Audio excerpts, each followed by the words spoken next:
Is your business sitting pretty during COVID-19? Sharon Horne-Ellstrom here, my beautiful granddaughter, and my little cute teddy bear who's sitting pretty. I don't know if many people know it, but I love teddy bears. I've loved teddy bears my whole life. Used to have hundreds and hundreds, actually probably had 1,000 of them. I used to collect them, but I started to get rid of them as the kids were growing up, and they just became dusty and cumbersome and too many things to keep.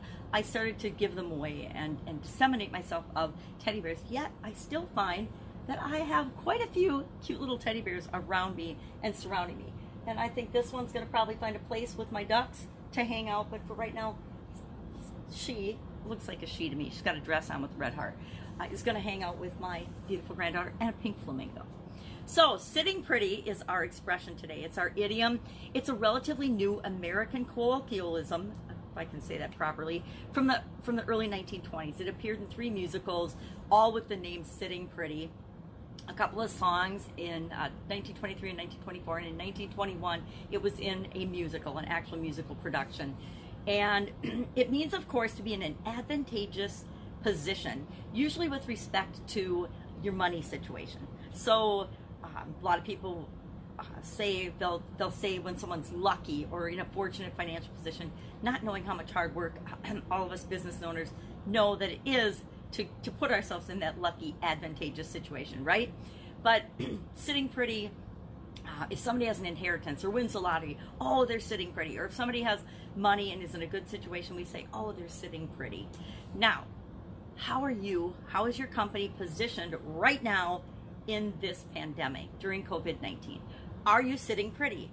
The vast majority of business owners I know were not prepared for COVID-19. The vast majority of human beings that I know were not prepared for COVID-19.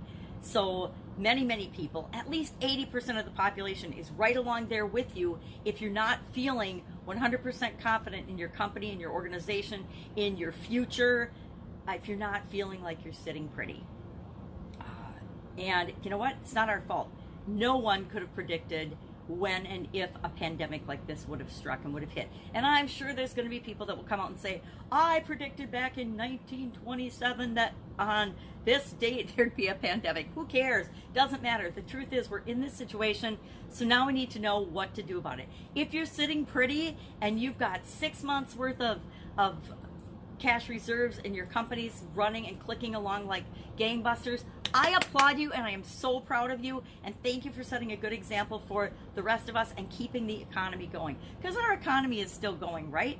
Although many industries are struggling, there are industries. I watched a video yesterday of 10 industries that are just bursting at the seams during this pandemic, during this crisis. And whenever there's a change in the world or in our own economies, some things improve and grow, other things decline, and that is entirely up to us. If our company is going to survive this, it is hard to admit, but we know, because we started the business in the first place, it is 100% up to us. What we think, how we feel, what we do about it is going to determine the trajectory of how we grow out of this, or how we decide that this isn't for us anymore and we stop doing it. So I want to give you 3 things to help make sure that you're sitting pretty if you feel like you're not 100% in a position or in the position that you want to be. And this might be you if your company's growing like gangbusters and you're concerned about, can you keep up with the growth and the increased demand? So no matter where you are on this spectrum of my business is shut down and I'm scared to death, or my business is flying and I don't know how we're going to keep up, you can use these sitting pretty 3 strategies and 3 ideas to get you in the right direction, no matter what your situation. So what are they? Number 1, focus on what is going on right now. Focus on what needs to be dealt with right now, or what you need to do, what you need to think about, what is happening right now. Not what happened in the past. There's nothing we can do about the past. Our world is never going back to where we were in March, right? It's not going to happen. Do some of us wish it would? Yeah, of course we do. But guess what? It doesn't matter what we wish for about the past, we can't change that. It's not going to go back. So focus on what's going on right now in your life, in your situation, in your business. And the second thing then is be grateful and appreciate what is working, because in every one of our lives, if we're breathing, something's working. If we are continuing to put one foot in front of the other, things are working. So focus on and think about and appreciate all of the things that are working and that you're grateful for. Number 3, create what you want. We know how to create what we want. As business owners, we've already created something amazing, right? And so we need to continue to focus on our long-term strategy, on our goals, on our vision, and know that this, just like everything else that we've already overcome, is another bump in the road. Maybe it's a much bigger bump than you've ever encountered or experienced in your life. For some people, it absolutely positively is. For others, for me, for example, this is not the greatest challenge I have ever faced in my life and overcome to still be sitting here talking to you about it today. So think about the past challenges that you've faced, the past dilemmas and obstacles that you've overcome, and build on that experience and know that this too shall pass and that you will get through it. And you get through it by focusing on your long-term objective, your long-term goal, and what you want. And then make your choices and decisions based on that long-term strategy, not on the current emergency. I've seen so many people and so many businesses, and me included as a decision maker, make short-term decisions that were drastic, like cutting off our nose in spite of our face, to spite our face, and then had to regret or backtrack and try to fix a situation that we made worse by focusing on the short term instead of focusing on moving toward what we want on a long-term basis. One little other tip, it isn't really a step, a tip is look at the results that you're getting. Look at what's going on in terms of results in your business and your life right now, and they will show you exactly what you're thinking about, what you're doing, and what you're focusing on. Sometimes I think I don't know what I'm focusing on or what I'm thinking, but then if I take a deep breath and I stop and I look in the mirror, or I look at the numbers, or I look at my results, or if I look at my actions and what I'm doing, that'll tell me what I'm thinking about.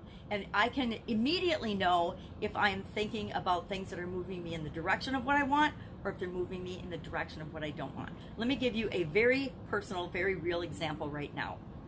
I know and have had really good habits in the past for my health due to previous health challenges that were bigger for me personally than COVID-19. And one of the things that I really don't do much of is consume sugary foods or processed foods, because they make me feel less energy, sluggish, and they help me gain weight. Not who in their 60s, yep, I just turned 60 in March, wants to gain more weight and have less energy. Well, not me, for one. So I noticed the result I was getting was that I was feeling more sluggish, and I was having less energy and gaining weight, right?